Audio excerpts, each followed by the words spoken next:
সাধারণ মানুষের জন্য কিছু বলতে চান? আমাদের টিম ইনভেস্টিগেশন করছে, আশা করছি খুব শীঘ্রই দুষ্কৃতীরা ধরা পড়বে।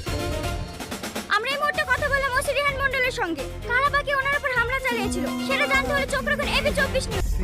এমন ভাব পেয়েছে আমাদের নাম পর্যন্ত মুখে লেছে না। আইডিয়া পেয়ে গেছে যে নাম করলে রক কাটবো।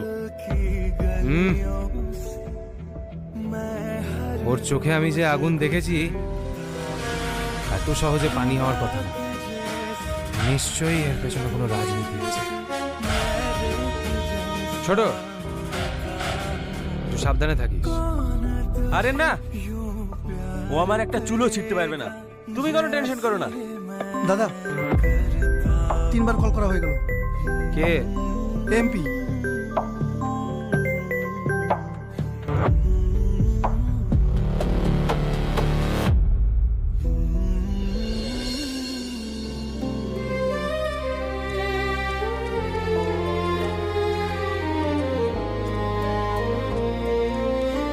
আমি এত করে বারণ করলাম, এখানে পোস্টিং নিসনি, এখানে পোস্টিং নিসনি, আমার একটা কথাও শুনলো না। ঠিক আছে, একটু চুপ করেন না মা, এখন আবার শুরু করলেন কেন? হ্যাঁ, আশকারা দাও গো। একটা ছেলে তো হারিয়েছি, এবারে আর কিছু হয়ে গেলে আমিও মরে যাব। মা।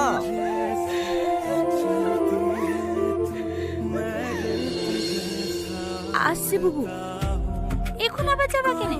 সারা জায়গা খাওয়া দাওয়া করা নাই? যাবা, তুমি গিয়ে গোসলটা করে লাও, আমি রান্না বসাচ্ছি, একবারে খাওয়া দাওয়া করে যাবা।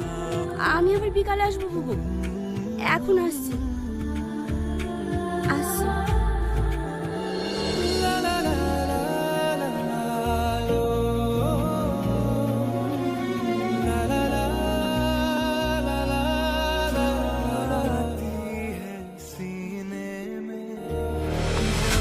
ও চাচা, বার করো বার করো। কিরে ছোট্টু, তোর মা কোথায়? কোথায় আবার?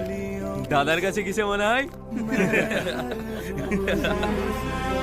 দাদা দেশি মুরগির ডিম খাবো। খাবি? হ্যাঁ, আরে বৌদি তো খালু লিছে নাকি? অত রক্ত ঝরিছে, খালু খাওয়াইলে বল হবে। 2 কেজি খাসির মাংস লিদি। আমি কারোর সাথে কথা বলছি না, আপনি আমার সাথে কথা বলবেন না। আরে রেগে যাচ্ছে মনে হচ্ছে। অত রাগ স্বাস্থ্যের পক্ষে ভালো না। তোমার দেওয়ারকে